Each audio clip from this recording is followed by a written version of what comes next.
City of Barrie getting Performing Arts Center at the Waterfront. Just before the summer recess, Barrie City Council unanimously approved moving forward with the design and costing of the new Performing Arts Center. The 45,000 square feet facility to be located near the Spirit Catcher will feature a 600-seat theater, studio rehearsal spaces, and convention facilities with an estimated cost of $65 million. The Barrie Arts Alliance, led by Administrator Chuck Ruttan, has played a key role in advocating for the project and coordinating input from 22 local arts groups.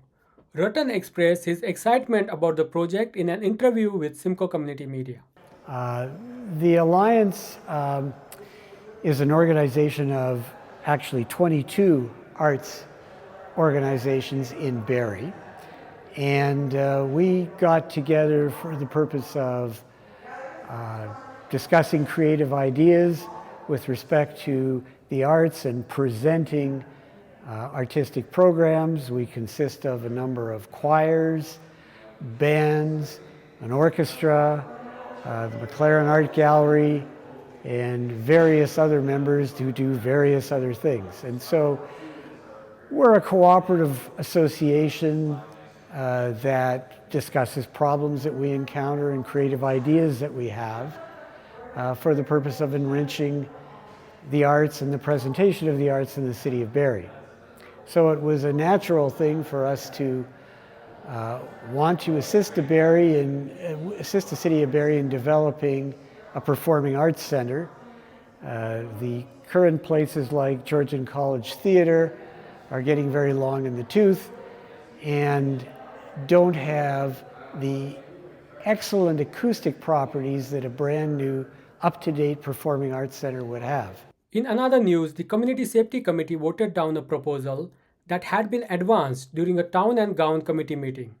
The Town and Gown Committee, chaired by Ward 1 Councillor Claire Ripma, had passed a motion requesting development services staff to research licensing frameworks used in other municipalities for additional residential units known as ARUs. Ward 1 and 2, located in the north end of the city, are Barrie's oldest wards and contain many older homes with large backyards, making them more suitable for ARUs compared to other areas of the city. Some concerns raised by the councillors included: the motion by the Town and Gown Committee does not address existing complaints such as absentee landlords, student overcrowding, and illegal room conversions. They also call motions focus on ARUs misaligned as the real issues relate to broader student housing conditions. Following is our interview with Chuck Ruttan and full coverage of the meetings. I am the administrator of the Barrie Arts Alliance and a proud member of Bravado Show Choir. The Alliance is an organization of actually 22 arts organizations in Barrie. And we got together for the purpose of discussing creative ideas with respect to the arts and presenting artistic programs. We consist of a number of choirs, bands, an orchestra, the MacLaren Art Gallery, and various other members who do various other things. And so we're a cooperative association that discusses problems that we encounter and creative ideas that we have for the purpose of enriching the arts and the presentation of the arts in the city of Barrie.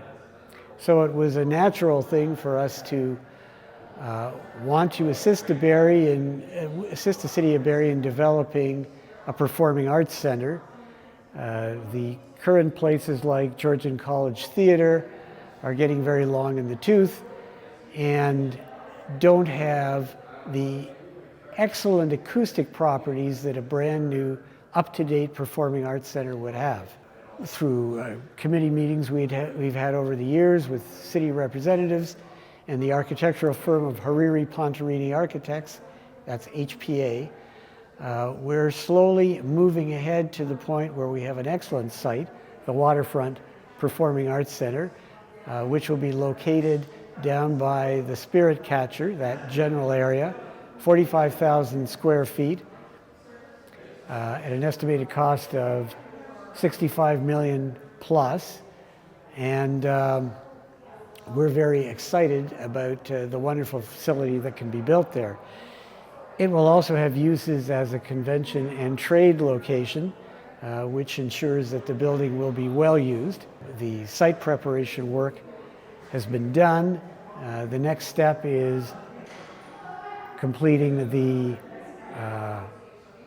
design and the costing of the design to see what can be done, how it will be accommodated, and in the future we'll be looking at the things that will be in that center in terms of projection booths for the Barrie Film Festival, in terms of excellent acoustics for all of the sorts of presentations that can be put on for all genre of music.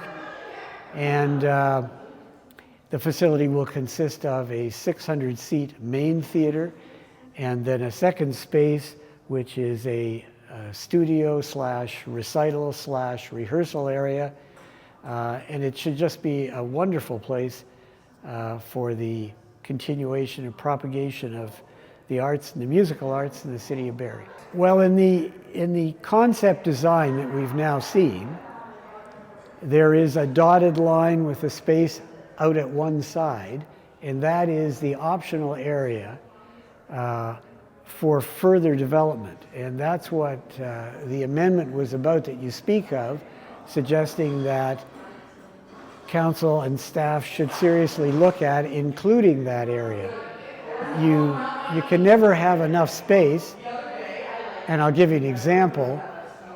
The 55-member Huronia Symphony Orchestra rehearses every Sunday night. Well, on a Sunday night, you may also have a professional organization that wants to perform, that wants to have a show on that particular night. So what you need is an alternative space for the orchestra to rehearse. And that's what you need additional space for. If you're putting on a show, you would probably rent this facility for a week, do your rehearsals, and then have the show Friday and Saturday night. Well, there may be other groups that want to put something on during that week. Now you've got additional space. So that's the wisdom of the councillor's amendment. My involvement with the Bravado Show Choir, and prior to that, Kempenfeld Community Players, was simply as a recreational experience. I'm a retired lawyer, and in the days when you needed a break from the challenges of practice, you could go to a 3-hour rehearsal and do some singing and spend some time with people on a more relaxed basis. There's that, and I suppose as a litigation lawyer, it's not surprising that I was also attracted to performing when I was with Kempenfeld Community Players. In point of fact, it's simple and it's fun. And we all have talents and abilities. It's surprising the number of people you know what their day job is, but you don't realize the skills they have to play an instrument, or to like to sing, or to participate in all of the other things that the arts provide. So it was stated tonight, there are people who like to do things in the arts, but also sports, and people who perform sports, but also like to participate in the arts, which is to say nothing of all the young people that have talents in various areas that they're not even perhaps aware of, but have an opportunity to develop to some extent in the schools, and to other extent, and the rest of the time when they're not in school, that they can develop violin or piano or jazz or rock, and there are opportunities to do that too. So it's a wonderful enhancement of what you can do in this city, depending on what talents and interests you have. I know that the current effort is to try and get shovels in the ground by next June, and that's important because the term of this council ends in November, and by the end of July they can no longer take on major projects because of preparations for the election of the next council. So that's what they're trying to do, and it will still be some time after that to actually complete the construction. So I can't give you an estimate. So we are looking a like number maybe of years. number of years. Yeah, 3 to 5 years.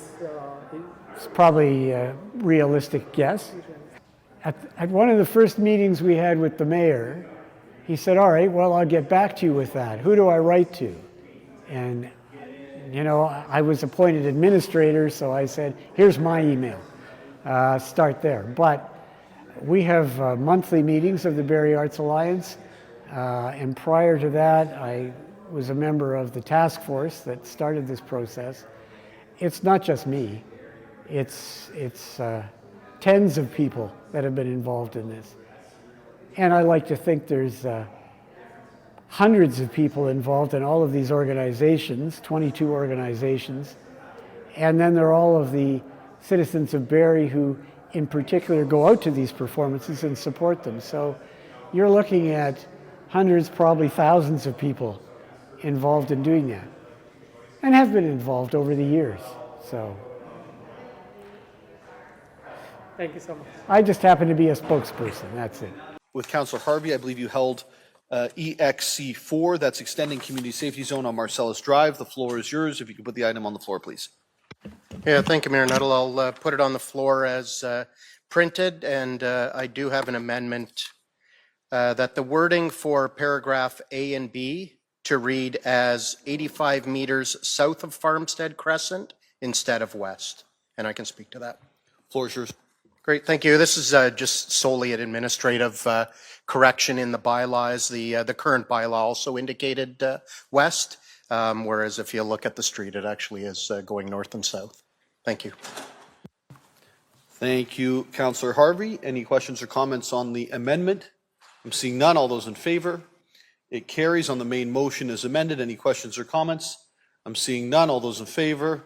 It carries. Thank you, Councillor Harvey, for dealing with that. We're now going to move on to, give me a mo, Councillor Corser, DEV 018-25, that's a zoning bylaw amendment for 435 Ann Street North and 33 Harrison Crescent in Ward 4. Floor is yours. Yeah, I have an amendment to that to remove the provision. Sorry, if you could just put the item on the floor. I always forget. Can I please put that item on the floor, please? Okay, I have a motion to remove, an amendment to remove the provision for the hold in paragraph 2, and I can speak to that. Go ahead. It was a report that was not available at when the agenda was made, and that report has come forward and staff have approved it. Wonderful. So the amendment's on the floor to remove the holding provision on the development as the required information has been provided to staff. Any questions or comments from members of committee? I'm seeing none. All those in favor of the amendment? It carries. On the main motion as amended, are there any questions or comments? I'm seeing none. All those in favor? And it carries. Thank you, Councillor Corser. We'll move on to DEV 024-25. This is a zoning bylaw amendment for 664, 674, 692 Essa Road, and 320, 364, and 366 Mapleview Drive West in Ward 7. Councillor Harvey, you held it. If you could put the item on the floor, and the floor is yours. Great, thank you, Mayor Nuttall. I'll put it on the floor as printed. I don't have any amendments. I just couldn't let something of this magnitude go without some discussion and some thanks. This is probably about 4 years in the making. The first application was basically creating a small city within one stretch of about 25 acres. Thankfully, a new applicant came in, and a much more fitting application is now before us. And also, too, during that time period, the provincial and federal direction from housing has dramatically changed. So some of the concerns that were raised by a few neighbors obviously is not something that we're able to really fight or deal with at this point in time because of the new direction that we have. But I think this is going to be a very positive addition to the area, opposed to having an empty field or a driving range at this location. So I'd like to thank staff. I know they took their time today to have a Teams call with me so we could go over a few things, and it wasn't even necessarily to do with the zoning. My questions were more granular about the site plan and how the site itself is going to work, and I'm happy that all the answers were were able to be answered very quickly, concisely, and I have no concerns with this moving forward. And also, too, one of the discussions that we had, just in case Mr. Lougheed is watching, because he, I guess you could say, he gave us a bit of a history lesson the last time, because this has come for 2 different public meetings.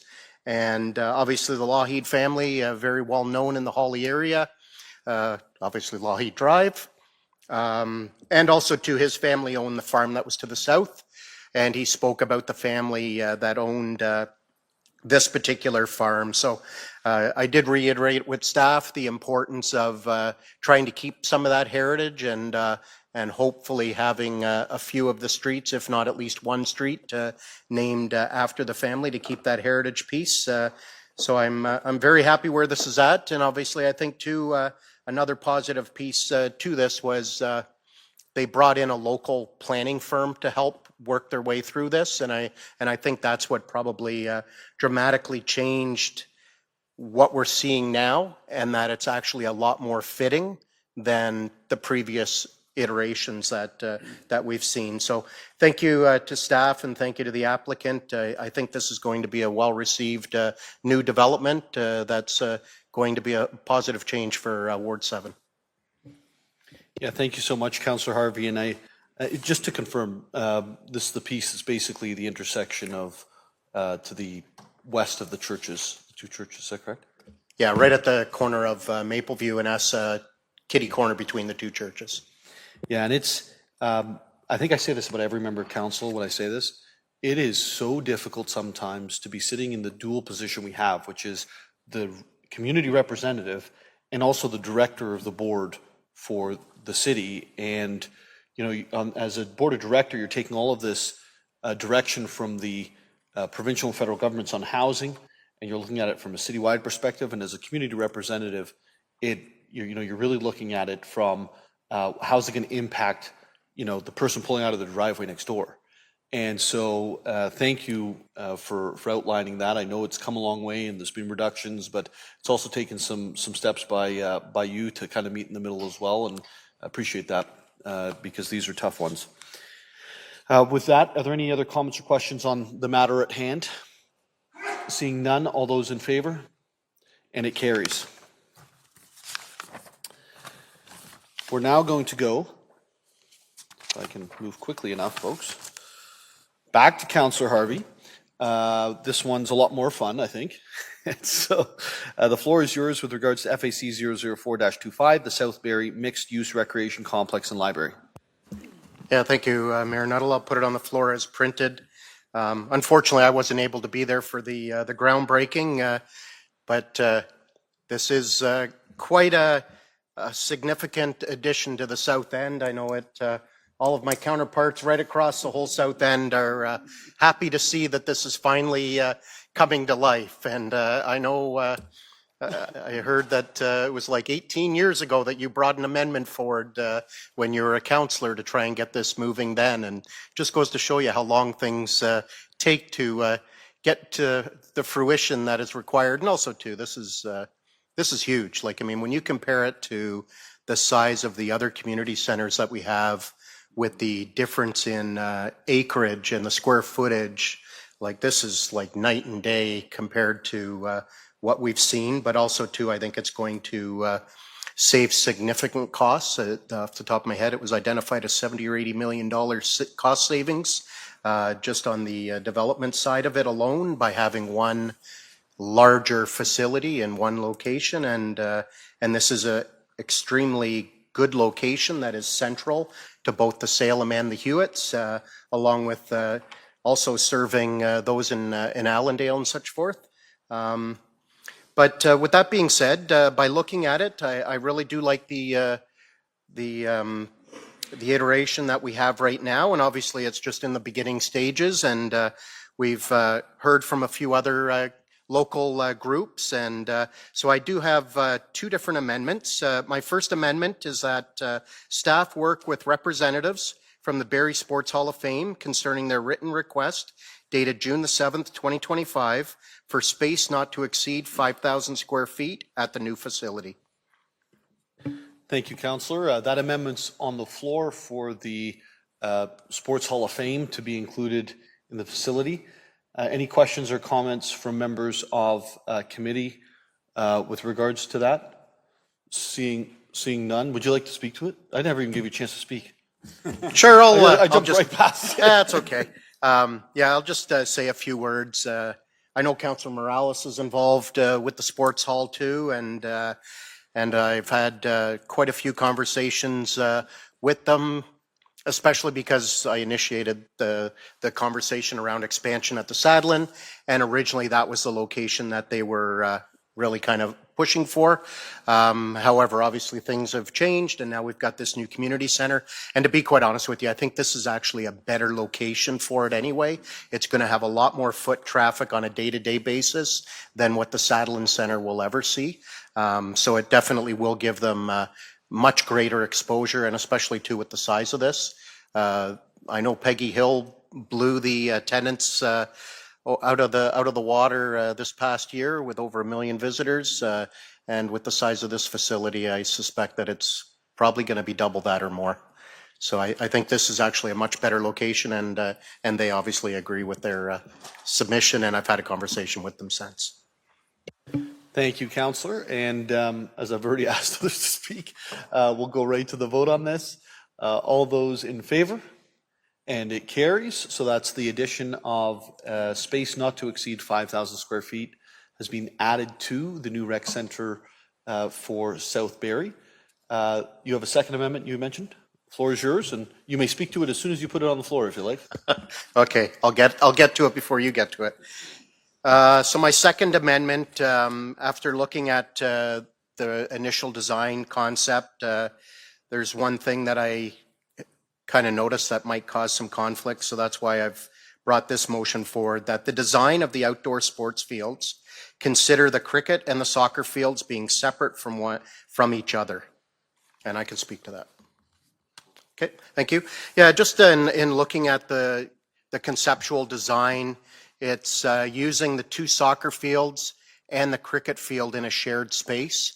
And I just see moving forward that is going to cause some conflict, no different than other conversations that I've had when I've been trying to get some pickleball courts along with tennis courts side by side, that the 2 user groups sometimes have conflict. And with this being a shared space on the same turf field, I really envision that this is going to cause some conflict with bookings and such forth. And I think especially too, as our South Asian community is already fairly large here in Barrie, it's only going to get larger.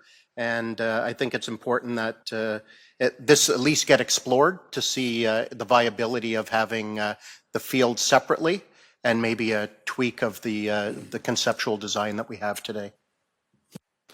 Thank you, Councillor. Any questions or comments with regards to the motion on the floor?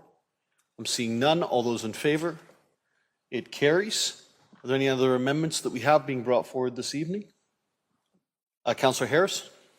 Yeah, thank you, Manetto. I do have one, and I can read it and put it on the floor. It's that staff consult with minor league sports and other sporting organizations in Barrie to discuss needs and opportunities for the future facility, and I can speak to that. So yeah, thank you. I think one of the things we've done really well in past city facilities is involve other parties. And I think of the best example in Ward 8 would be the Allendale Rec Center, Mariposa School of Skating. What a fabulous partnership born at the very beginning of that facility being brought on. And internationally renowned skating school was a great win for Barrie. You think of the Sadlin Arena and Horsepower Sports Entertainment, the Barrie Sports Complex and the Baycats, and the Peggy Hill Center most recently with dressing rooms that are used by the Barrie AAA Colts minor hockey team. So I think there's opportunity to explore what synergies are there with sports organizations, both of the minor league and other sporting organizations, to really outfit this new facility in the best possible way. Thank you, Councillor. Any questions or comments from members of, I've got Councillor Morales. Thank you, Manetto. I just want to vocalize support for this. I think that club deserves a new modern facility. I think considering the information that's more public about the previous site, I think this is a good opportunity to do it. If the answer comes back and it's like it's not feasible, that's one thing. We're asking the right questions, and One thing that was noteworthy on the sign that city staff put up on the site is future site of sports complex and library. But the complex, this is truly a complex. So if this is something that ends up working out, I'd be glad to see the curling club join this site. So I'll be supporting it. Thank you, Councillor Morales. Any other questions or comments? Seeing none, all those in favor? And it carries. Are there any other amendments at this point? Councillor Negussi. Thank you, Mayor Narell. I'm going to put a motion on the floor as printed. That the final draft of the recreation center allow the potential implementation of the outdoor sport field, including a multi-use turf field, in advance of the completion of the indoor facility, and I can speak to that. Yes, Councillor Negussi, go ahead. So, Mayor Narell, the motion is pretty much, straightforward, and it explains itself. I'm in the favor of this because of the great facility like this take long time to build, whereas the outside field can be completed much more quickly. In the meantime, we have a real and growing need in Barrie for more recreational space, whether it's a soccer field, a baseball field, or a cricket pitch. I constantly hear from my residents that they need more this kind of spaces. And this approach allows us to meet the growing demand, support youth programs, and promote active living while indoor facilities under development. It's a practical solution that benefits residents right away. And so I ask all the council to support this motion. The outdoor field can be built faster than indoor facilities, and we want to get people outside playing sports as soon as possible. So thank you. Thank you, Councillor Negussi. Are there any questions or comments from members? Councillor Kungl. Just one comment, because I know we aspire to kind of try and create access to things that we feel are underserviced across sport and recreation, and we know that that's a priority within our strategic plan. So probably through you, Mayor Nuttall, to CAO Prowse, how is the development of this new site potentially falling into a review? Because I know we've done a lot of work on racket sports and different complexes and studies that we have. So as we come into this around where we're underserviced, I know there's some capital changes happening too around some of our green space, and we'll be moving different courts and other systems, and we've had some additions. So wondering just about, as we kind of identify what our needs are and what we're hearing from residents, how will this be considered and potentially brought back in consideration of what our actual needs are? And I know often this lends into tourism conversations around having facilities that support being able to attract provincial level tournaments and whatnot for different types of sport. Through you, Mayor Nuttall, to Councillor Kungl. I think Ms. Banfield has an answer for you. Through you, Mayor Nuttall, to Councillor Kungl. So Council probably will remember that the Master Recreation, I don't know exactly the title, the Master Recreation Plan is Parks and Recreation Master Plan, there we go, is just in the process of being awarded and advanced. So obviously this particular project is brand new. Council's considering it tonight, so it absolutely will be factored into that work as well. And then that work is also going to involve a lot of consultation with our community groups and our sports groups. And so there's a whole bunch of work that is pending, and this is going to be coming at a right time to be able to be involved in that overall study. Thank you, Ms. Banfield. I think that's just important for the public to hear. So as we kind of add things and amend things, but I don't want the public to think that we say one thing, but it means an exclusion of the other, or you have to position or potentially even lobby for what could be included. So I think it's great for the public to know that there is a process that this will be caught into, and there'll be a broad consideration. That's good. Thank you. Any other questions or comments on the amendment? I'm seeing none. All those in favor? And it carries. Are there any other amendments to the Councillor Hamilton? Thank you. Thank you, and through your Mayor Nuttall. I won't repeat what Councillor Harvey said, but I just wanted to emphasize how well received this is being in South and Barrie. Our residents are floored. We're so excited to finally actually have this announcement. I think CAO Proust will be happy that he won't receive emails from us anymore saying when, what's happening, where's their land, when's the announcement going to be made. So just really, really thrilled that City was able to pull this together, and we're finally going to make this happen. So just sharing that on behalf of what we've been hearing these last few days. Thank you. I do have an amendment that I'll put on the floor. It is that staff review opportunities for space to provide enhanced customer service opportunities, including those currently provided by Service Barrie to service residents in the South End. And again, I can speak to that.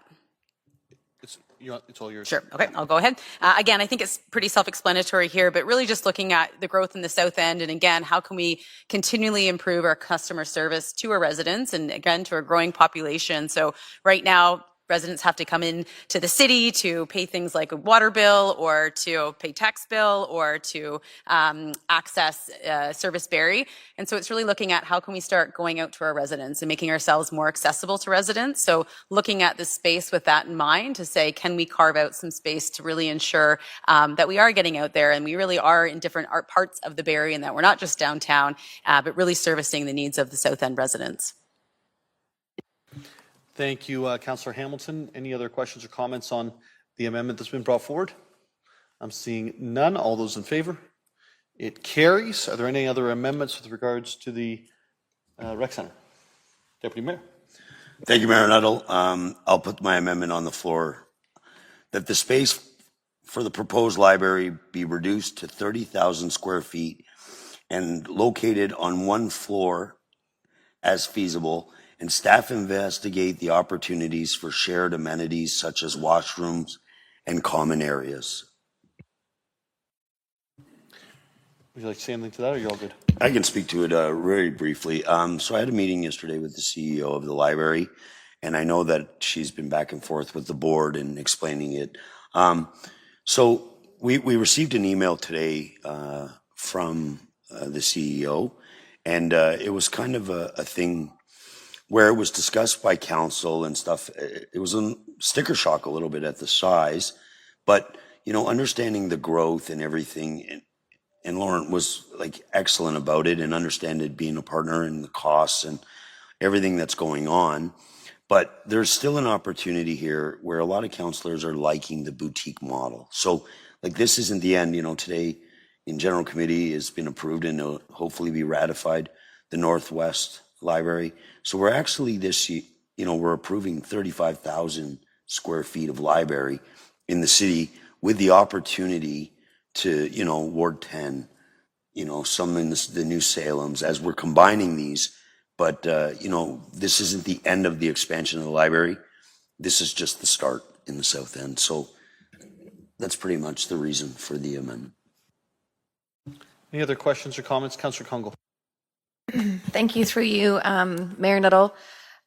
Maybe a quick comment and then it might result in a question. So I did appreciate the flexibility that the library provided back around how things could function in a smaller footprint like 30,000 square feet. One thing that I'm wondering about is the reality of the current needing to permit space if they need more. And so if we are potentially reducing, is there a collaborative partnership approach that we could build into that where they're not having to pay additional permit fees for the use of meeting spaces, but had maybe some user rights or so many hours or some type of creative agreement where we're also not adding a sticker price to their use to be able to service population as it increases in that end. So there were some great comments there by Ms. Jessup about currently they do pay user fees, but as we're looking at this new site, I'm wondering if that could be maybe included in some way to the amendment around exploring the collaboration to prevent the need for basically costs incurred through user fees. I think that's actually in the amendment. It says the common room spaces. I think that's the actual community space in the new rec centre. And let's get that back as part of how it's going to go forward. They're going to have to work out a system that's going to work, which I'm confident that our staff and the library will be able to do. They're both both looking for ways to save money and still provide the services. So at this point in time, then, through you, Mayor Nuttall, do you have advice around, I'm hearing that that's a later down the line piece around how it will be operationalized, but I guess I'm voicing it as a comment to say I'm hoping that's part of the conversation, that we have flexibility with the library around how we think about user fees and permission. Yeah, absolutely. Okay. And I think that staff are hearing you, but certainly they'll hear me the same on that. You know, the other piece, if we have staff lunchrooms, I'm not sure why the library staff would need their own lunchroom and the rec staff would need a different lunchroom. There's got to be ways that we can be wise about co-location and save some money and still provide the end service that folks are wanting in the community. CEO Prowse, you can confirm for us that you hear what's been said? Mayor Nuttall, we've heard council's comments. Thank you. Do I need to turn this back on? Any other questions or comments? I'm going to start on the far side and work my way this way. So Councillor Morales, then Councillor Harris, then Councillor Harvey, then Councillor Negussi. Thank you, Mayor Nuttall. By the way, you're very polite. My earlier comments about please disregard the curling club comments. My colleagues made me aware my brain heard curling club, and my general aspirations heard something. So I just want to clarify. I was not having a medical episode. I want to clarify if I put specifically my word colleague in a bit of a wait. What are you talking about? So, and you were way too polite. Okay, you got to be a little bit tougher with me. Okay, now that we've clarified that, hold on. I'm going to remind you said that. Yeah. It's all on YouTube, so I'm going to regret that. Okay, so I'm supportive of this amendment. Here's specifically why. The services libraries have offered are continue to evolve. Even 20 years ago, you needed clunky desks for clunky desktops for clunky CRT monitors. This technology is changing. It's more iPads, it's more mobile, it's more laptops. There are workstations. And so there is efficiencies to be there. I'm not going to read the comments about efficiencies of lunchrooms and hallways and bathrooms, but that's a given. And the other opportunity about what Deputy Mayor Thompson alluded to, it's like this is just the start of the growth in the South End. And I'm not going to touch base on it because that's a whole different conversation as we spoke yesterday. But this is still not, just because we're reducing here specifically, it's not indicative of library need in general. And there is an opportunity to right size, piecemeal, and right size, grow, right sizing, redistribute library space to get it to places we need to get it to be as effective in the communities we need it to get. So I'm just trying to characterize this as this might be a reduction in square footage if we're just putting on blinders on this specific site, but that does not speak comprehensively to facility needs, and there can be a more wholesome conversation at another time. Thank you, Councillor. Councillor Harris. Yeah, I appreciate the comments from Councillor Morales. Thank you. And yeah, I just think a really thoughtful conversation with Ms. Jessup. I think that was great to hear, and obviously reading, some of the information about, Master Plan 2017, the number of square feet per resident. I think the other piece, and building on what Councillor Morales had said, technology is changing. And I think, certainly how we collect, catalog, and share information is changing as we speak. We talked about an AI project for the city. So what will that mean as far as space required for a library in the future? I think it will be very different. I think how information will be shared, it will be very different. And even spacing and number of staff will be very different. So I think it's prudent not to overbuild. And again, making the point about those boutique libraries and communities that really are at quick access is a really great way to go as well. So not being too big, all in on one site makes a lot of sense. So I support the amendment. Thank you. Wonderful. Thank you. Councillor Harvey. Yeah, thank you, Mayor Nuttall. I too support this because I was actually kind of surprised when I first saw the announcement and then read the staff report in regards to the proposed size of this South End library, because it's actually got more square footage than the downtown branch does. And I just don't know that we're in a position, when you look at the way the model is that we have recently been going, that building another massive library in one location is the most efficient way to serve our residents. And I think too, with the Holly branch and how successful it's been, the use has been way beyond what I expected. So and also too, growing up in Brampton, that's what I saw, because Brampton used that same model, and it's been proven. And I know Guelph also follows that model. So it's not like it's something that we just created ourselves. It's a proven roadmap. And I think it's a far better way to serve the community when you have something like a library right in each of the communities. And that's where I think in the future, we're probably going to have further discussions about another smaller boutique style library in the Salem side and possibly one in the other southeast in the Ward 10 area too. And like even the North End, like, I mean, there's that ability to be able to add. And I think that's the more effective way to be able to serve our residents when it comes to getting the library services out. And I think Holly's really proven it. You just got to sit there one morning and see the flow of traffic in and out with young families, young kids, and many retirees, especially during the day. Thank you. Thank you, Councillor Harvey. I'm going to go to Councillor Negussi.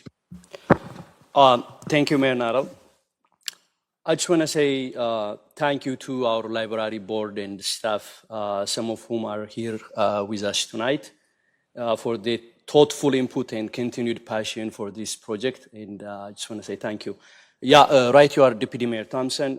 We received email from the library CEO supporting this amendment. And I just want to say thank you to her for taking into consideration. And I understand she has another commitment tonight, and she couldn't be here with us at the chamber, but she mentioned that she'll be watching this conversation later tonight.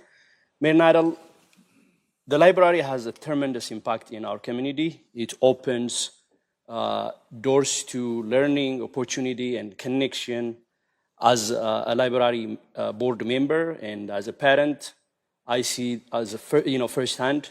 If you walk to my house right now, you may find 20 to 30 library books in my house. That's how much the library means to myself and my community.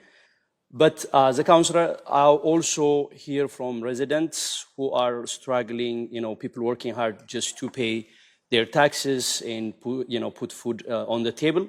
These are the challenging times, and we must face the reality of space and funding and balancing the need for all parties in the facility. When I look at the report, while a 45,000 square foot library would be nice, I recognize the current economical struggle, and for that reason, I'm comfortable to supporting the amendment for 30,000 square foot location at the time. And I appreciate for the board willingness to collaborate as long as there is a strong collaboration on the design and shared access to the community space. I think that's fair and thoughtful to compromise, and with a good planning, I believe we can create a vibrant and sustainable hub for the South End community and the whole Bay residents. So thank you, Ben. Thank you, Councillor Negussi. Any other comments? Councillor Corser.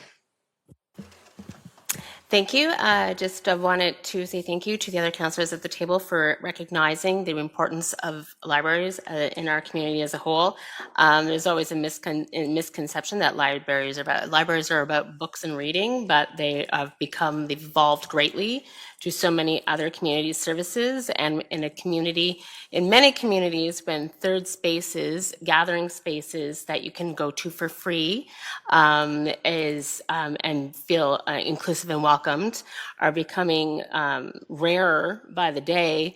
I believe the importance of libraries and how they've evolved in our community needs to be supported.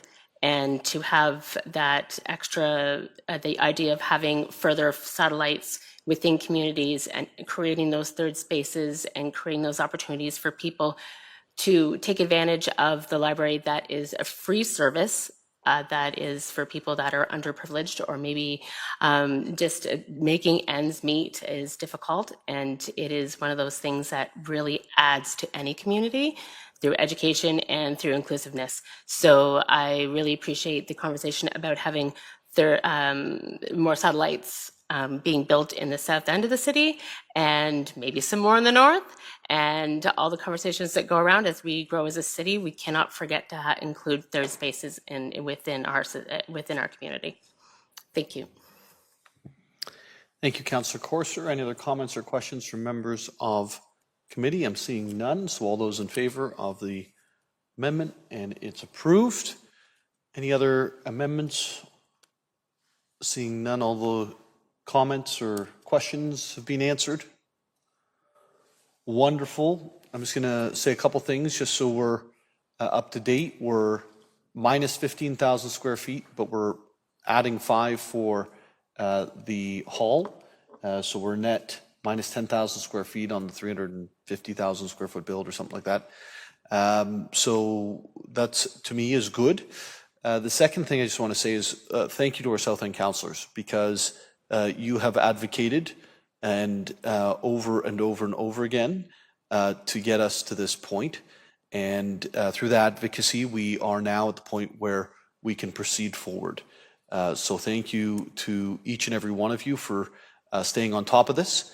And while we would have loved to move quicker than we have, I think it needs to be recognized that, you know, within 2.5 years of our term taking office, we've been able to get a location, start on a design, and work towards this thing actually getting built and being put in place.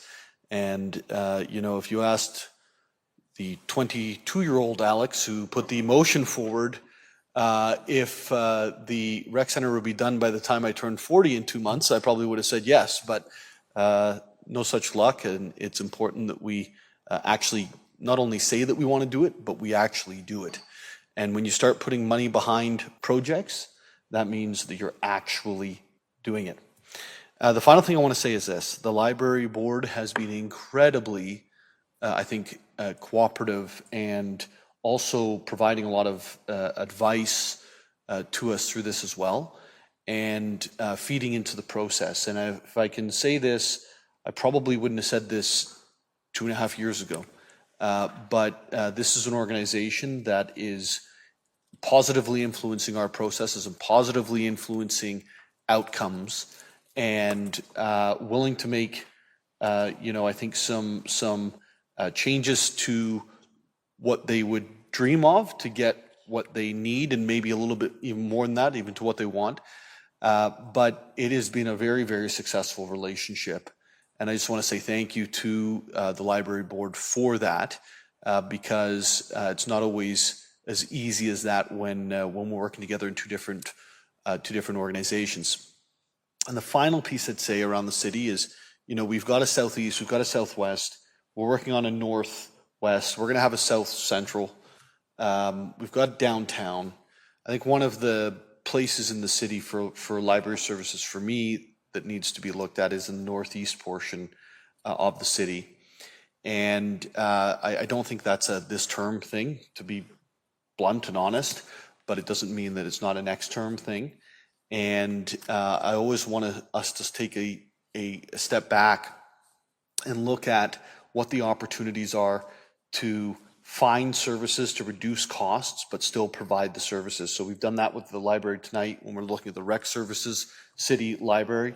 I think there's some opportunity, quite frankly, with Georgian College. It has a very elaborate library to see if there's an ability for our residents to use it, like maybe students use our libraries as well. So that would be something I think neat to look at in the future, to see if there's an ability to share those services, but we'll see where all that goes and plays out.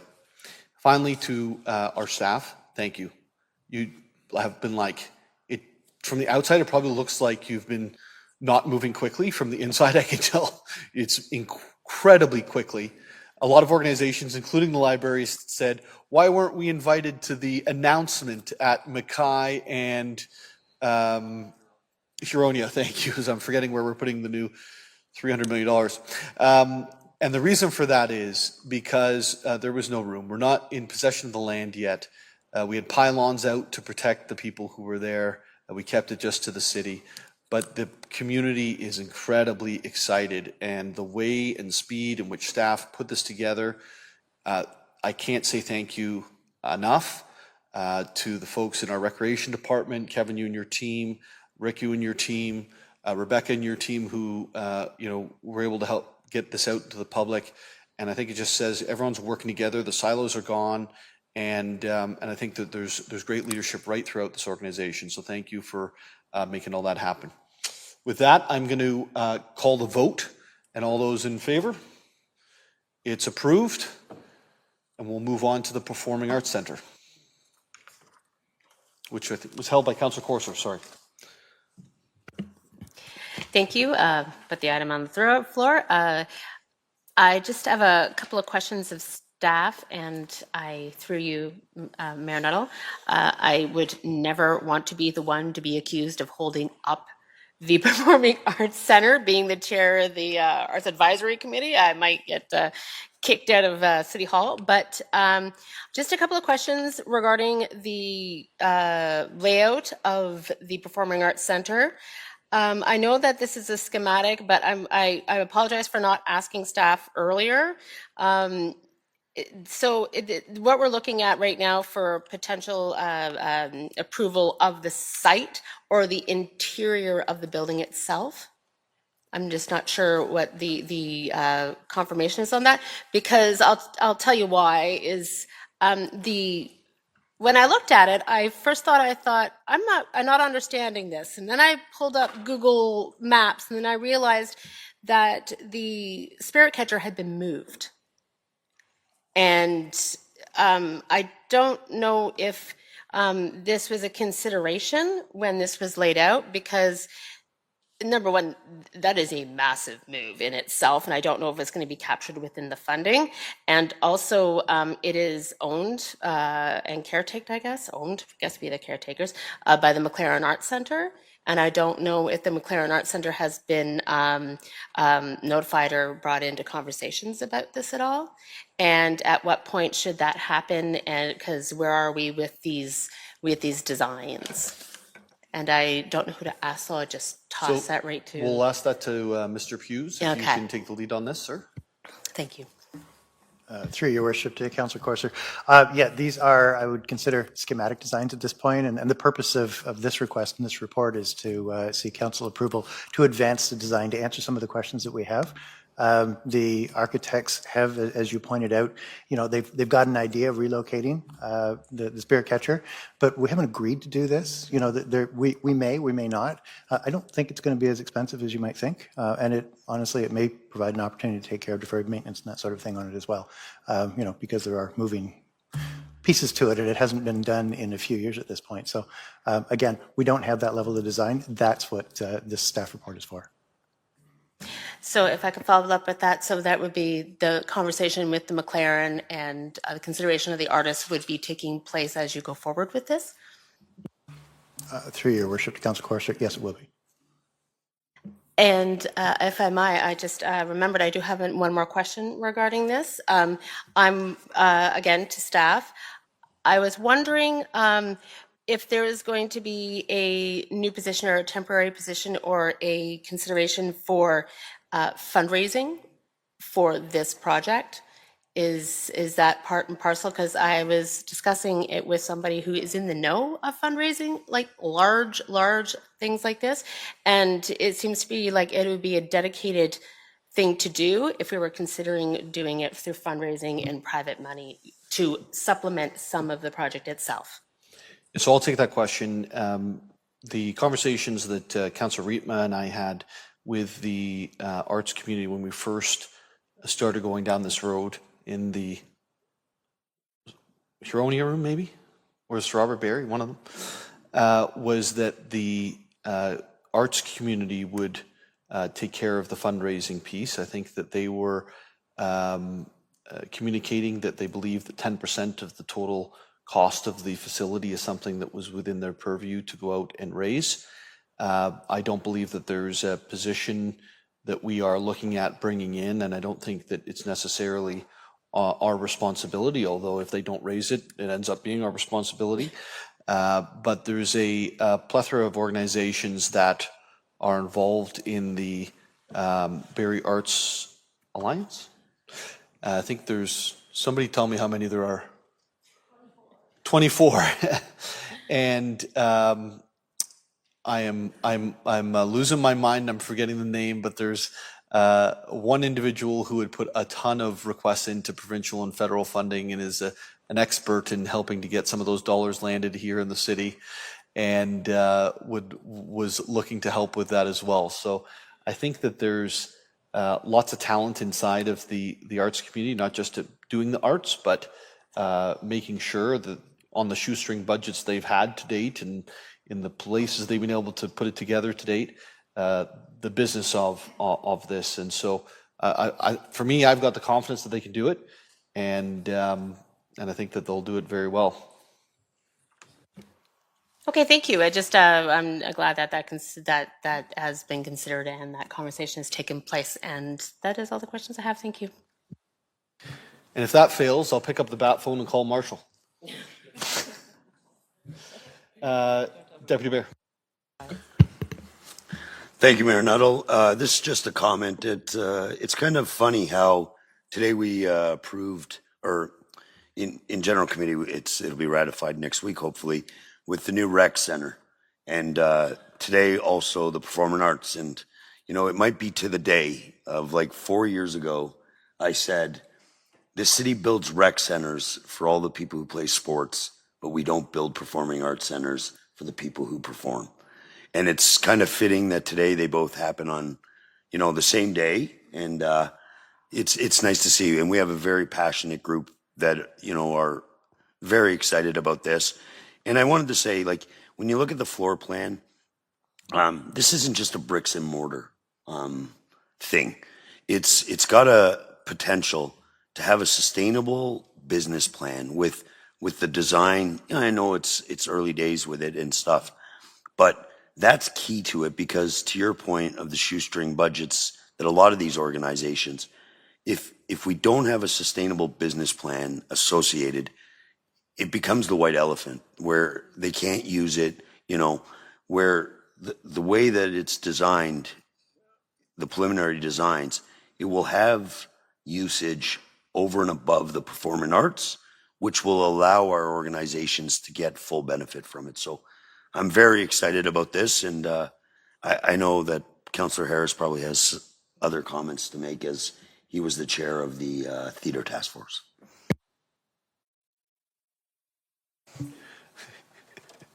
He just passed you the puck. Thank you. I don't put it in the net very often, so here goes a try. Thank you, Mayor Nuttall, and thank you, Deputy Mayor Thompson, and thank you, Councillor Ruttan, who the three of us had the pleasure of working with the arts community on the task force, and many who are in the audience. And hope you come next week to help sing the anthem. You're best served at council nights. And so I just wanted to recognize you and all the efforts that you put into this.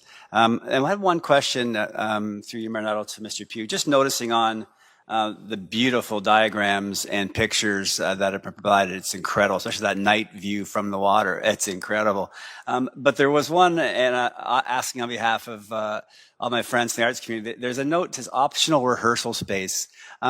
Is that optional for use or optional for being built? Through you, Mayor Nuttall, Mr. Hughes, if that's correct, if that's the right place. Through your worship to Councillor Harris. It's been identified on here as optional to be built. The space will be set aside for it. I think honestly, it's going to come down to the budget. And if that eventuality does pass, I'm guessing by the design and location, it's something that could be added very easily? 100%. Okay, thank you. That's much appreciated. And this might be kind of the time frame as you relate to the sports facility, to your 22-year-old days. I'm not sure when the Fishers first started to become on the radar as being out of a date, but it might have been around the same time, or no? You're saying yes, so I wondered. So it's a night of a couple different interesting connections with what Deputy Mayor Thompson's raised. So it's great to see action, and I thank everybody who's been a part of actioning this. I think it's a wonderful addition. And yeah, the quote that you had to Deputy Mayor Thompson a few years ago about this, it was really bang on. And I really think, you know, you mentioned about we don't have a facility for the arts community. and we lost the Fisher, and with intention, because it wasn't proper to spend the money to renovate it, and going down this route and having a facility that we can be proud of. And when we met those a couple of years ago, we didn't have the lakeshore on our radar. It wasn't available to us, right? And we had other options, and all of a sudden, you know, good things happen, and now it is on the waterfront. So pretty exciting outcome, and I hope everybody's really, and thank you again for your contributions to that outcome, because it looks absolutely fabulous. If you haven't seen it, people, please take a moment to look at the renderings. They're fabulous. So thank you, Mayor Nuttall. Councillor Harvey.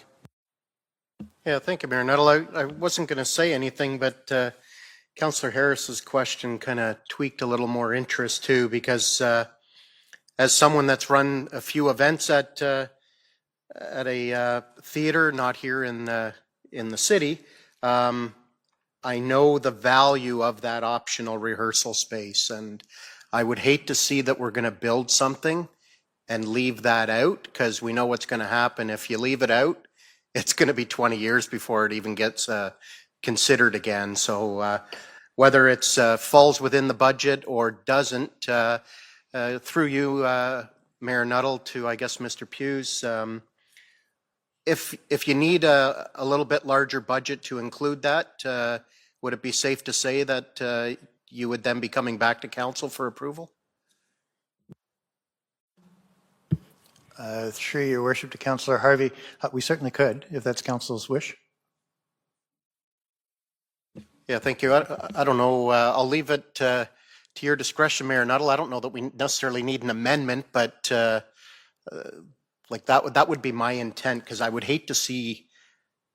Okay, so we'll move an amendment then that staff report back if additional budgets are required to include the optional rehearsal space in the build.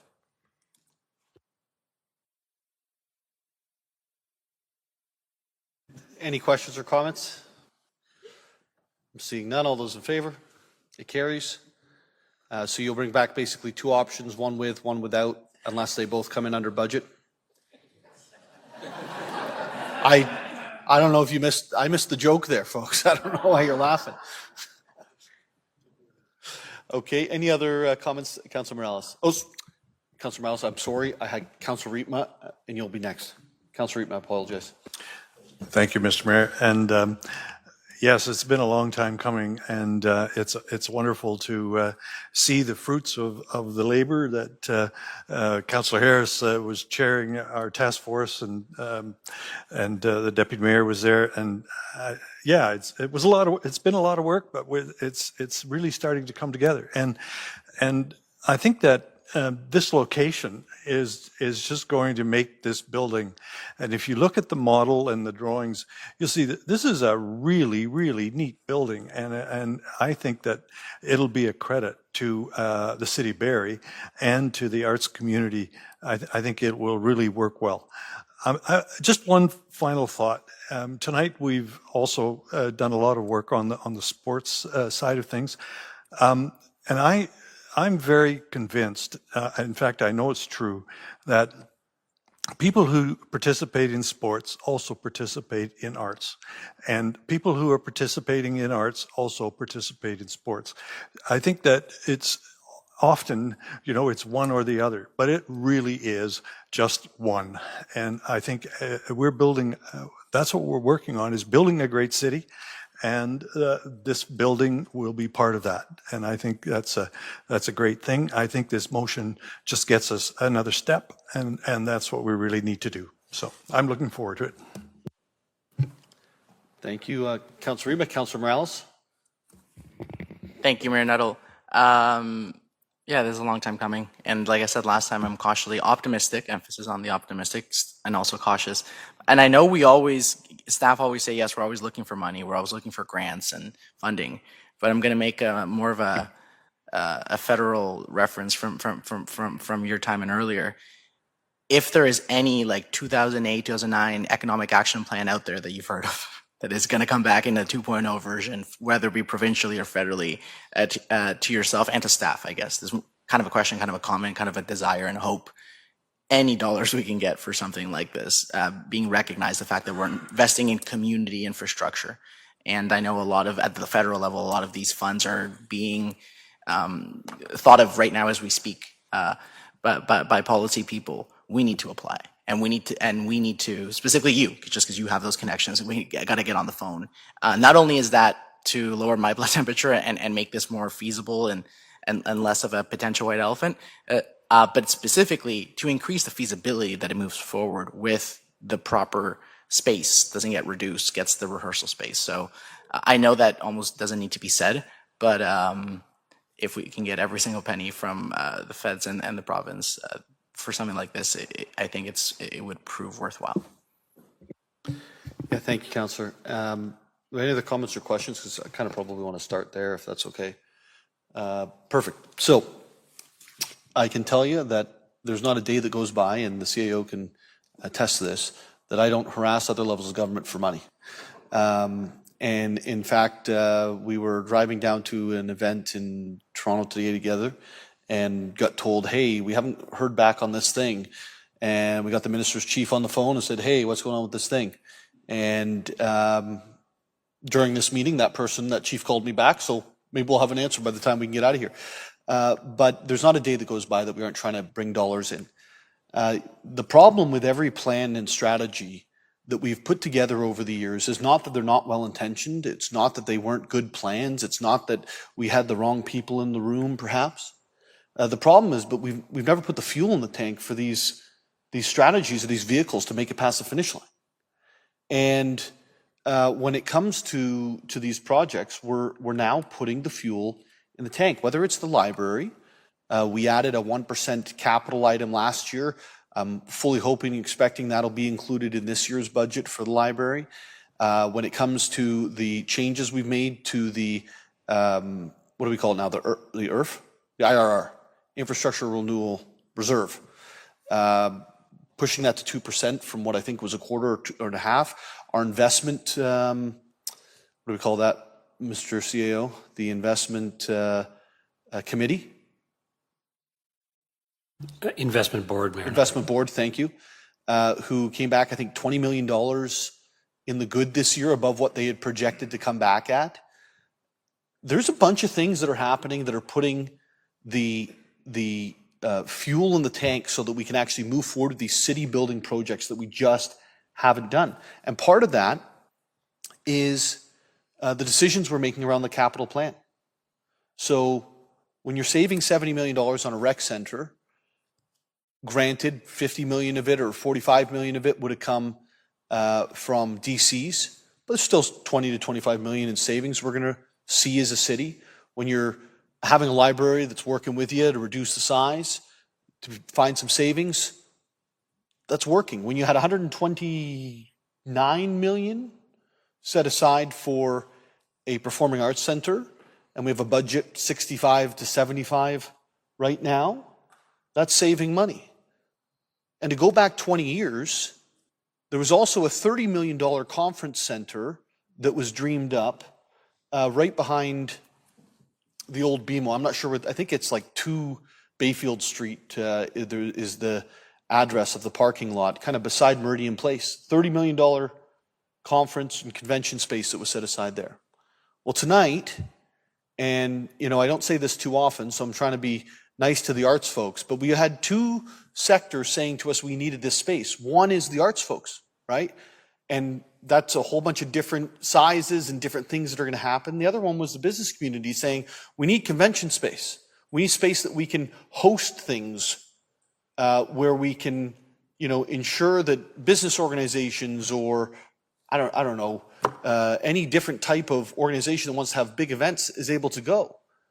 And as Deputy Mayor Thompson said, by bringing these together, we've actually been able to hopefully come up with a plan that doesn't lose money, but actually one that propels us in the future.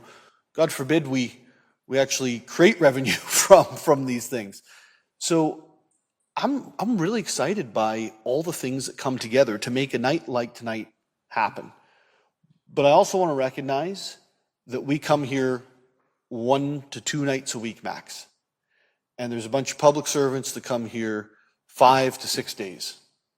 And You know, I really do think that there was a lot of work that was put into finding the way forward to be able to finance these projects. And when I say finance, please don't misinterpret the word debt out of that. Just working out the finances to be able to move forward with these projects. And that falls on our CAO. The amount of annoying meetings I know you've had with me about these projects and how we're going to afford them, and the amount of time and effort you've put in with our finance staff, with all of the different folks around the organization. Like, I honestly couldn't be prouder to work with you, Michael, and I think that, quite frankly, we owe you a debt of gratitude, because it is just as simple to say, we'll find a way and work it through, and it'll take 8 years, but you didn't. You took a plan for a rec center that 2.5 years ago was on Yonge Street, and you've brought another rec center that was in Southwest, and you brought it into one. You took a theater that was going to be on Dunlop Street West and moved it to the Waterfront, and you've taken a cadet and moved them across the South Shore. And one of those is a complex decision when you're dealing with it in the public light. All of them is nearly impossible. So the fact that we've got there, I just want to say on behalf of council and on behalf of the city, thank you for all the work that's done day to day to make that happen. Thank you, Mayor Nuttall. You're famous for saying it's a team game. I am surrounded by an extraordinary team, and all credit goes to them. They've done phenomenal work in the last couple of years to bring these things together with council's direction and leadership. So thank you, and thank you to members of council. Amazing. If there's no more, could we call the vote on the Performing Arts Center? All those in favor? And it carries. I will now call the Community Safety Committee meeting to order at 4:50 p.m. Eastern Standard Time. This meeting is being held in person and electronically in accordance with the Municipal Act as amended. For the consent items, I'll read out the title associated with the recommended motions printed on the agenda to see if members of committee would like to deal with them on consent or hold them for discussion. Items that are not held will be deemed approved by consent with no further discussion. They will then move forward to the next general committee meeting for consideration. We don't have any public meetings, open delegations, presentations by staff, standing items, or deferred items, but we do have reports of advisory committees. There are 3 advisory committee reports to be received. Report 6.1, Report of the Town and Gown Committee, dated May 20th, 2025. That the report of the Town and Gown Committee dated May 20th, 2025 is received. The Town and Gown report dated May 20, 2025 contains 1 recommendation specifically. To the clerk, Ms. Cook, do we receive the general report and then go to the recommendation, or is this just 2 separate steps or 1 step? Just want to clarify. To you, Chair Morales, it's just 1 step, because really you're just advising the members of the Community Safety Committee that the report of the Town and Gown Committee is received. This is similar to what Mayor Nuttall would do with the reference committee reports at General Committee. So then it would just be the recommendation that would be up for consideration. Perfect. It's a lot different in the big seat, right, Mayor Nuttall? It's easy to be there, be like, so perfect. Okay, for those watching at home, we just want to make sure we get everything right. So the recommendation that came out of Town and Gown is as follows: licensing framework for additional residential units, bracket ARU, close bracket. It reads as follows: that staff in the Development Services Department investigate how other municipalities have developed licensing framework and bylaws relating to additional residential units, ARUs, and report back to the Town and Gown Committee. Would anybody like to hold this item? Okay, held by Deputy Mayor Thompson. And we're going to keep going, and then we'll go back to the held items. 6.2, report of the Seniors and Accessibility Committee, dated May 26, 2025. That the report of the Seniors and Accessibility Committee, dated May 26, 2025, be received. Any holds on that? None? Okay, that's approved on consent. And 6.3, report of the Parking Ad Hoc Committee meeting dated May 27th, 2025, that the report of the Parking and Ad Hoc Committee dated May 27th, 2025 be received. Any holds on that? None? Okay, that is received on consent. the inaugural meeting of that. And reports to committee 7.1, Grove Street. Somebody's going to be excited over this. Grove Street East and Johnson Street East, signalization, Ward 1, that the intersection of Grove Street East and Johnson Street be fully signalized. I'm just taking that in, Councillor Rietma. It's been a long journey, and kudos for you to bring it forward. Number 2, the capital project be included in the 2026 budget for the installation of traffic control signals in the amount of $400,000. Number 3, that traffic bylaw 2020-107, Schedule 19, quote, providing for the erection of stop signs at intersections and, quote, be amended by removing the following: Johnson Street and Grove Street East, eastbound, westbound, northbound, and southbound on Johnson Street and Grove Street East. So that is a report to committee as well. Would anybody like to hold that? Nope. Okay, that's approved on consent. There's no items for discussion. So we'll go back to the held report. 6.1, Deputy Mayor Thompson, you have the floor. Thank you, Chairman. I'll also put the motion on the floor as printed. Understanding the recommendation, I know this has been going on, I think since I first got on council, in regards to absentee landlords, extra units and stuff like that. I think it's piecemeal, and I don't believe this achieves anything. So at this time, I think that this needs a lot more work. I don't think this is where we're receiving complaints. Airbnbs, we've had a few, some student rentals, absentee landlords, property standard stuff. And I just don't believe this is achieving what, and I understand it's a recommendation from a committee, but at this time and the wording and the intention of it, understanding it, I just don't think it achieves what we need to look at. And we've had reports back of the actual powers, and right now, I just don't believe we have the staff, even if something like this went through. So, thank you. Deputy Mayor Thompson, any other questions or comments from members of committee? I'll make a quick comment, then I'll open up to non-members of committee. I agree with yourself, Deputy Mayor Thompson. Here's the thing about the wording of this motion. We've had these discussions, and some people's intent is to put enough regulation that maybe it scares people from having more units, whether they be ADUs or on existing structures. And for some people, it's not about that. For some people, it's about safety and insurance compliance with the building code and fire codes and proper things of that nature. For that second one, this doesn't achieve that, because for additional residential units, ARUs, they're mostly newly built. So they would have already had to go through a building permit, an inspection, and fire sign-offs and all those things. So if the intent is to ensure safety, then a licensing framework doesn't achieve that, because ARUs are, again, new units. So, and again, for some people, it may not be that. For some people, it might be just throw everything at additional units and see what sticks, and that's fine. For people who own that and are direct about that, I disagree, but I respect that. But for the people that are concerned about safety, this doesn't do that. I made a lot of statements about any ARUs would have had to have building inspections and fire inspections. I just want to confirm with staff here on the public record, would that be a fair statement to say? I'll start with the fire chief and then move on to the other departments. Would it be fair to say any ARUs that have been built, and I can't give you a timeline, but ARUs are a new thing, but let's just say the last 6 years, they would have had to have sign-offs from fire or the appropriate contact. Would that be fair to say, Chief?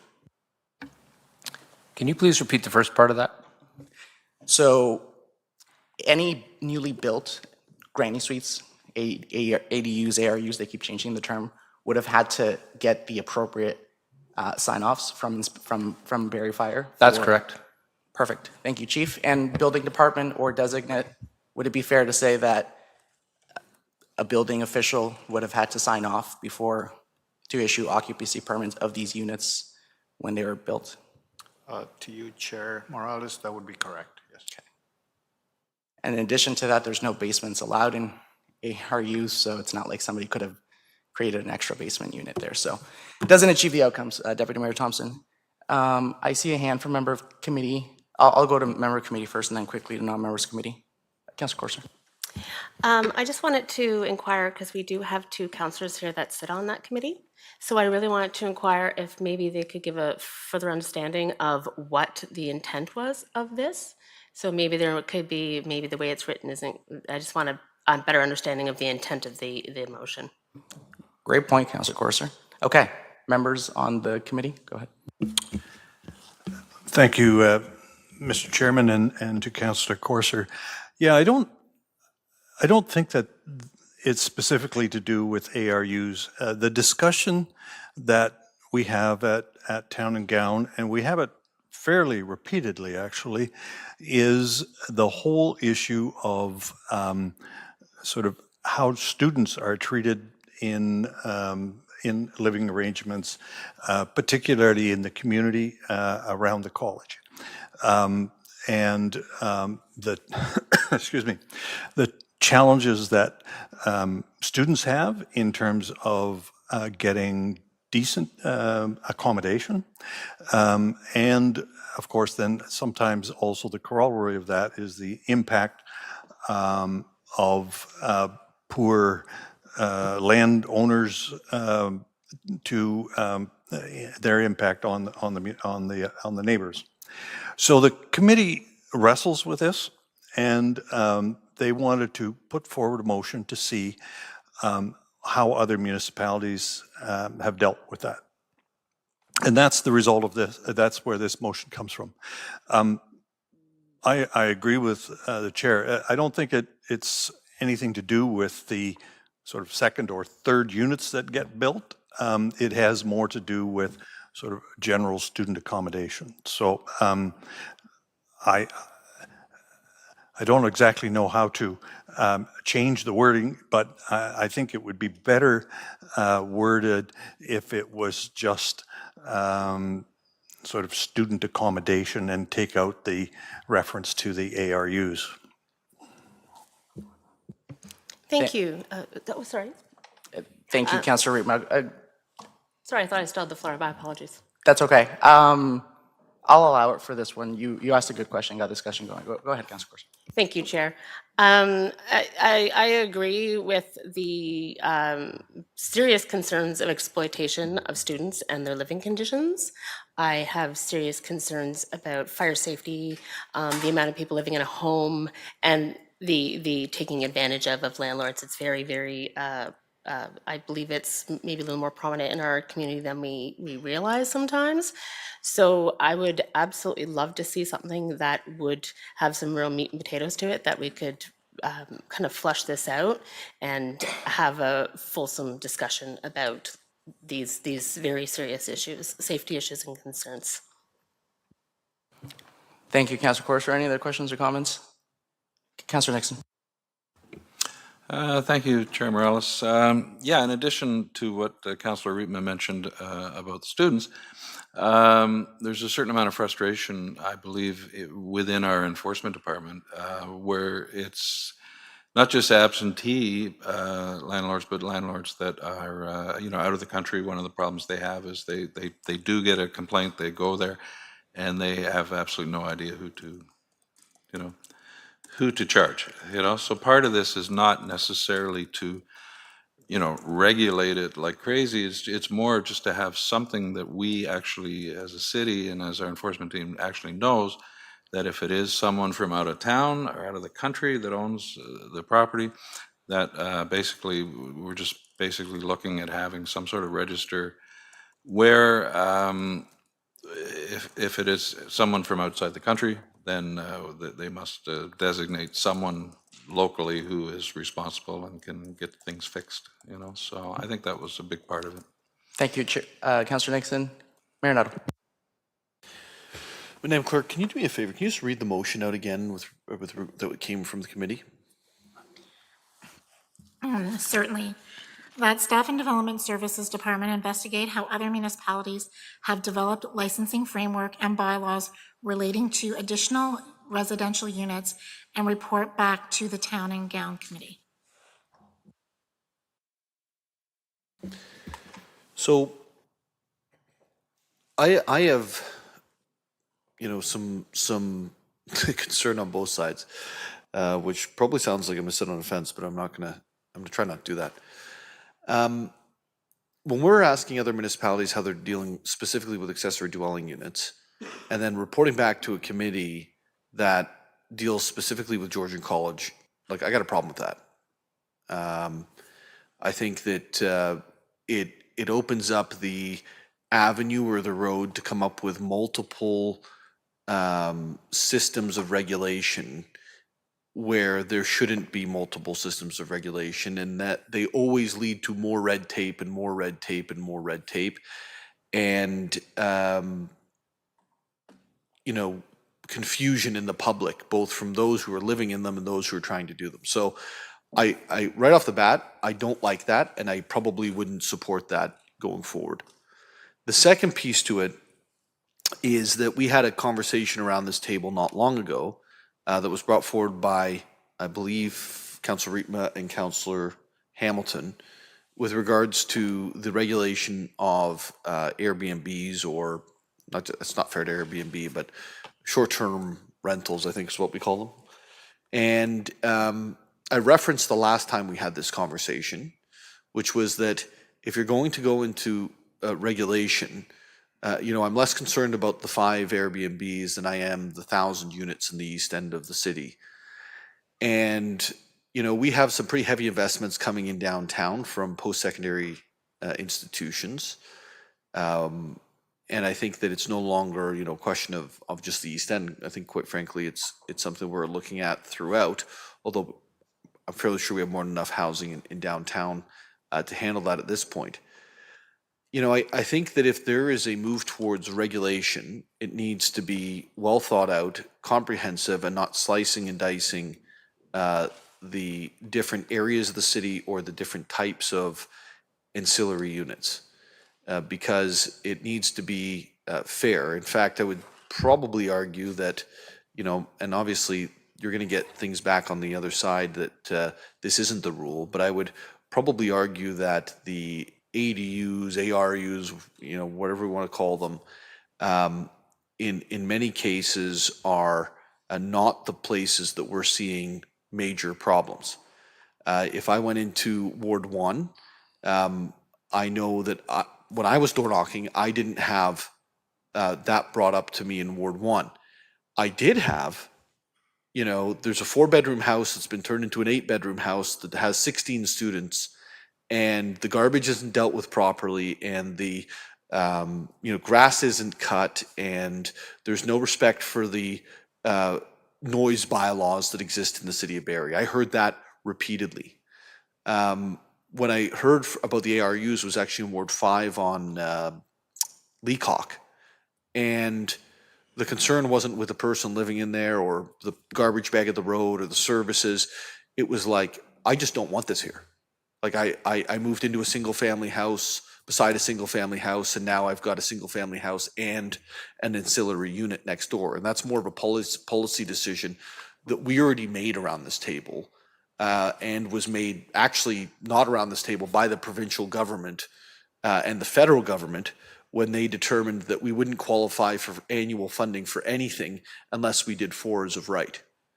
So to me, there's like a bit of confusion around the way the motions come forward, where it's reporting back to. I recognize the issues in Ward 1. We've had the opportunity to speak to some residents in Ward 1 about this. I think that it's incredibly important that we figure it out. And if there is a reduction in students, now is the time to figure it out, right? But that's not what I read in this motion, and that's not where I would want that going back. And if we're going to do it, let's look at it comprehensively and come back with a solid plan for the entire city. Thank you, Mayor Nettle. I'll just make very quick closing comments. I know we have a meeting after this. I could not agree more with what you said, not just at this meeting, but at that previous one that you referenced. Here's something else that I think might be a good opportunity. And it's unfair for me to direct the councillors on the town and gown, but just putting it out there. If they want to have a wholesome discussion about the student overcrowding issue, I understand that there's landlords who don't care. and will throw up drywall in living rooms and take a 4-bedroom house, turn into an 8-bedroom. I get that. But that's on the supply end. You also have to address it on the demand end. And the elephant in the room, I've said this before publicly, shouldn't be that much of an elephant in the room, is some students want that. I've talked to them and I've said, why do you live 4 to a bedroom, 5 to a bedroom, multiple mattresses? And they say, our parents back home, usually international students, but not limited to, our parents know roughly how much housing costs, because they look at the website at Georgian, and they give us this money, and they say, that's for your housing. They don't get more. So instead of paying $900, I think back then, that conversation I had was in the 800s, instead of paying $850, $900 a month for a bedroom, they'd rather split a room and each pay $200, $250, and then take that money and buy or lease a car. And I asked them, why do you want to buy or lease a car? And they say, it's an important status symbol for us. So I think a conversation, if the Town and Gown Committee, and that doesn't apply to everybody, okay? But I think an important conversation for them to have is, and I've mentioned it before, maybe it's worth mentioning again to the college because I know they're doing a lot of hard work, is should there be a mandatory immersion course for international students? I don't care what country they come from. Hey, this is Canada, this is how you do things, this is fire code, these are your resources for property bylaws you don't get taken advantage of, short-term loans, things of that nature. And also, did you know that like it's not a good thing for you to live that crowded? Did you know that we encourage you to have better options? And that course can be mandatory. I've been in post-secondary, there are mandatory communication or even welcome to courses. And I know at the university level, there is not just guaranteed first-year housing, which is getting harder, but at least 8 years ago, 9 years ago, there's mandatory first-year on-campus living.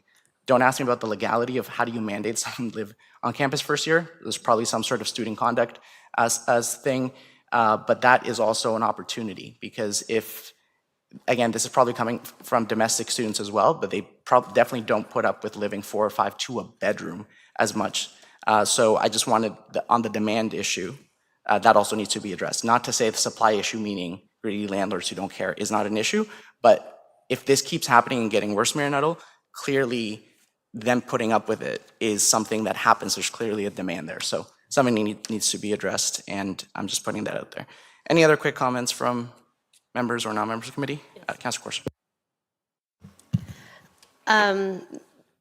I understand what you're saying, Chair. I just have serious misgivings about educating students who might feel that they do not have a choice, as opposed to ensuring that people that are profiting off of exploitation of the students be held accountable, or at least investigated, or at least like the fire and inspection having more teeth to do something about it. And I don't know if that falls under provincial legislation or if that is something that we could do municipally, but sure, we can educate students, but I just don't know how far that's going to go when student housing has been an issue. I know that there has been cut back on international students, but again, I see these issues in my own ward, and that's Ward 4, and it's not near the college, but there is students living, like you can tell, because a truck will pull up into a driveway with like unloading doors and drywall into a house. You know what's going on, and our inspectors just don't have the kind of with the regulations about the right to have 24-hour notice, and they play these little shell games that make it very difficult for inspectors and fire department to come in and actually do an inspection for the safety and amount of people that are in square space.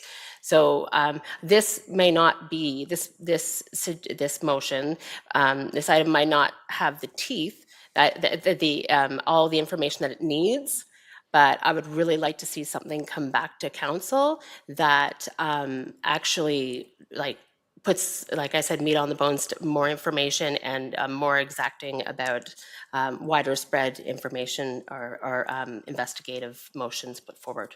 Thank you. Thank you, Councillor Corser. I'm going to hold myself out of order. Oh, I saw a hand. Did I see a hand from Mayor Nutt as well, or no? Just quickly, I'm going to hold myself out of order for pushing us down a rabbit hole of content that's not as part of the motion. To quickly clarify, Councillor Corser, I didn't say instead of enforcement on landlords that are doing this. My comment was in addition to. I was very clear about addressing the supply, which everybody stated, but also the demand side. So I just want to clarify it wasn't instead of. Mayor Nuttall. Yeah, I just wanted to, look, we got to stay around the topic at hand, right? And there's always more that can be done on a whole bunch of different levels. The topic at hand is the regulation of ARUs, ADUs. I'm going to give the same recommendation, and if it's okay, Councillor Morales, if I can speak of a confidential conversation you and I had yesterday, where you had suggested that you wanted to deal with something about a different issue, but kind of connected to one of the general committee items tonight. My recommendation would be this. If we want to take a fulsome look at this, because I don't know about everyone else, but for me, I'm not going to support something until it's a fulsome look. Then let's get together an item for discussion. Let's go through the executive committee where you would get this exact feedback. Let's work with our public servants who will have a lot to say about this because they have in the past, and try to shape something out properly going forward.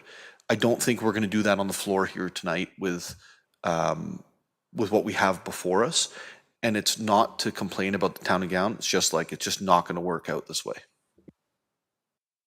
Agreed, Councillor Harvey, if you still want the floor. Yeah, thank you, Chair Morales. And my sentiments are exactly that and very aligned. And just like to remind committee that we've had a very lengthy discussion last term about this. We've already had a lengthy discussion about this once this term.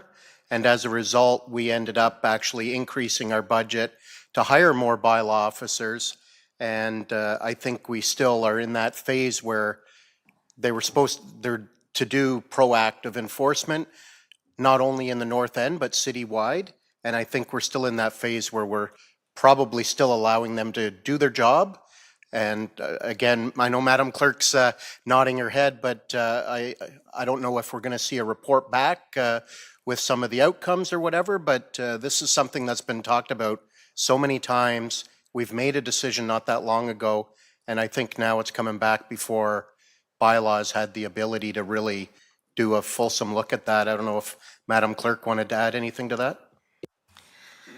Through Chair Morales to Councillor Harvey. Actually, we presented a memo to Council, I think it was earlier this year, late last year, on some of the results of our proactive enforcement. We committed to 25% proactive enforcement, and we actually achieved over 28% proactive enforcement across the city. Thank you, Chair Harvey. Seeing no more comments, if I could, I'm going to hold the vote. So the motion does everybody on committee have the motion in front of them? Should I read it again? No, everybody sees it? Okay. The motion as printed, not as discussed. All those in favor of approving that, please indicate. None? That fails? Okay. And we don't have any other reports that were held. No items for discussions, so we are adjourned at 5:16 p.m.